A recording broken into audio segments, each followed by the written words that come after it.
Hi, I'm Matt Dalton, Head of the Consumer Sector here at Forbes Mazars.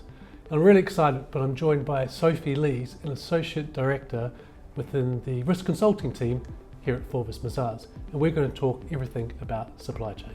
So Sophie, there's been a lot of noise in the market around supply chains across the retail environment at the moment. What are some of the key challenges that retailers are facing around the supply chains? Something that we challenge retailers to think about is whether they're setting supply chains with purpose rather than just function. Retailers have had to realign their supply chains with shifts like COVID and Brexit, and with economic pressure expected to continue, we can work with them to monitor their supply chains and think about improving them. And actually, the upcoming white paper will be talking about some of these areas with focused boards, such as setting strategic direction, identifying their risk triggers, managing compliance, improving transparency, and strengthening relationships with suppliers. That's really interesting, Sophie. So what should retailers be thinking from a real strategic perspective as they go into next year? We encourage boards to be really clear about what they want from their supply chains, because there's so many options here.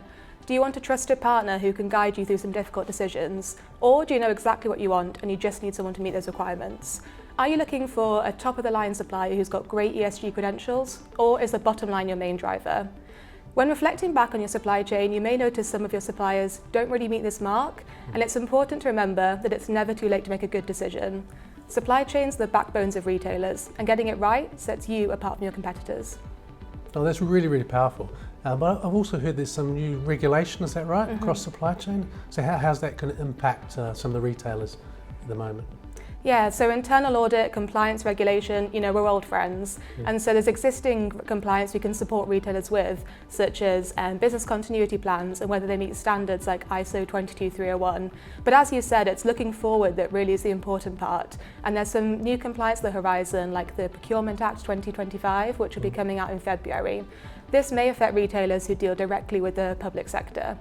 But really, compliance isn't just about ticking your own internal boxes. For retailers who work with business to business, they may become the supplier themselves, and so their customers may require that they can prove their compliance in these areas.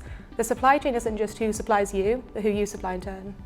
That's really interesting. So you're a risk consultant, I know that from the work that we do together. So if you're talking to your clients who are heads of internal audit, heads of risk, what are the big topics, things they should be concerned about for 2025? It's interesting actually, because we find that boards can be quite disconnected from supply chains. This is an area that's managed across the business with inputs from finance, operations, legal and procurement. And so it can fall between the cracks of typical C-suite roles, making reporting quite indirect. To manage this, we recommend that boards think about their risk triggers and how that information flows up the line.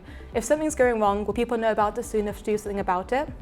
Ask yourself an uncomfortable question. If a critical supplier begins to fall, or if quality is compromised, will people with the right authority and knowledge have enough time to do something about it before your customers find out?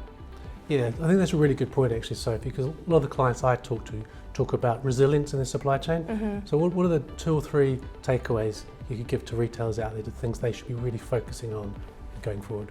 Yeah, so to anyone operating in the consumer sector, my 3 takeaways would be, first of all, to be absolutely clear on what you want from your supply chain and make sure that message is communicated right across the business. Secondly, think about your risk triggers and how information is carried up the board to give people enough notice to make the right decisions at the right time. And lastly, if things aren't going right with your supply chain, don't be afraid to make a big decision. The best time to fix your supply chain was yesterday, but the second best time is today. That's really insightful, Sophie. I really appreciate that. Thanks for coming to speak to me, and I hope we've given some really good tips to our clients. So thank you, everyone. That's great, thank you.